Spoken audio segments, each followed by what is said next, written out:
Hello guys, for today's video ay ang ulam natin ngayon ay sayote guys. Ayan, magtitinulang sayote tayo guys. Pero guys, wala tayong manok ha. Ayan. Syempre, meron tayong sayote. Yung sayote natin guys, binalatan na natin at hiniwa-hiwa na natin guys. Yung pagkahiwa natin, hindi masyadong malaki guys, yung sakto lang na mabilis maluto. Ayan na guys yung ating sayote. At syempre kailangan natin muna hugasan ng maayos bago natin lutuin guys. Ayan guys, sinama ko na pala yung buto ng sayote guys, kasi masarap yan pag sinasama guys sa pagluto natin guys. Sa inyo ba guys, sinasama nyo ba yung buto ng sayote guys? Ayan, meron tayong kamatis, bawang, sibuyas at luya.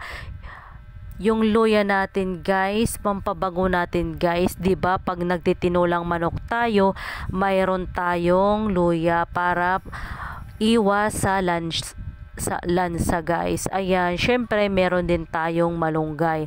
Ayan na nga guys, inuna natin yung ating luya para maano, kasi guys yung kanyang aroma.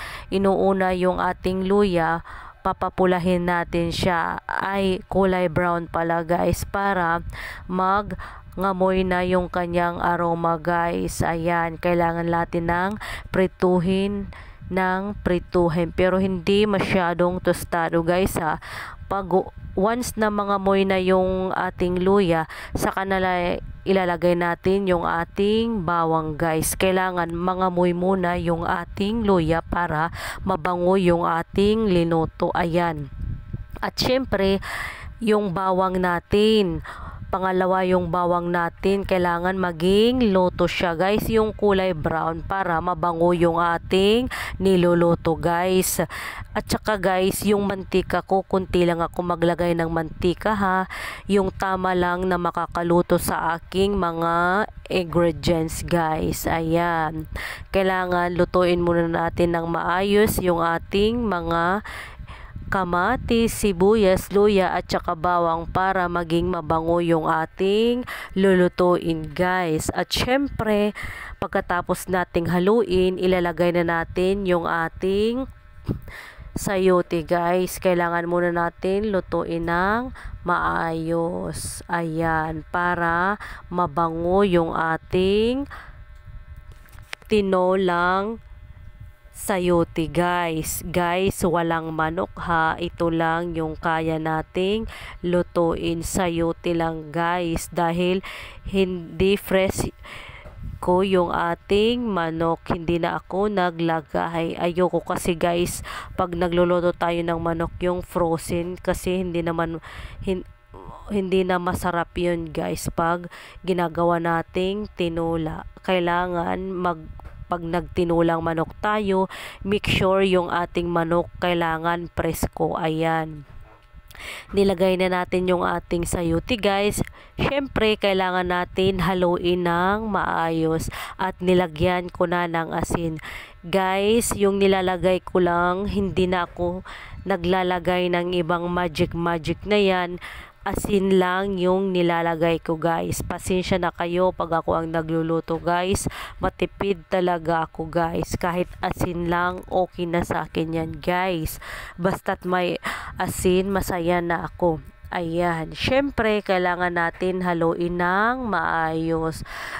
Ayan na nga guys, nilagyan ko na ng tubig para mayroon tayong sabaw, 'di ba? Yung lulutuin natin tinulang sayote. Ayan, nilagyan ko na ng tubig at saka pinakuluan na natin guys. Ito na nga guys, unang kulo na to guys. Ito na nga yung kailangan nating haluin sa unang kulo.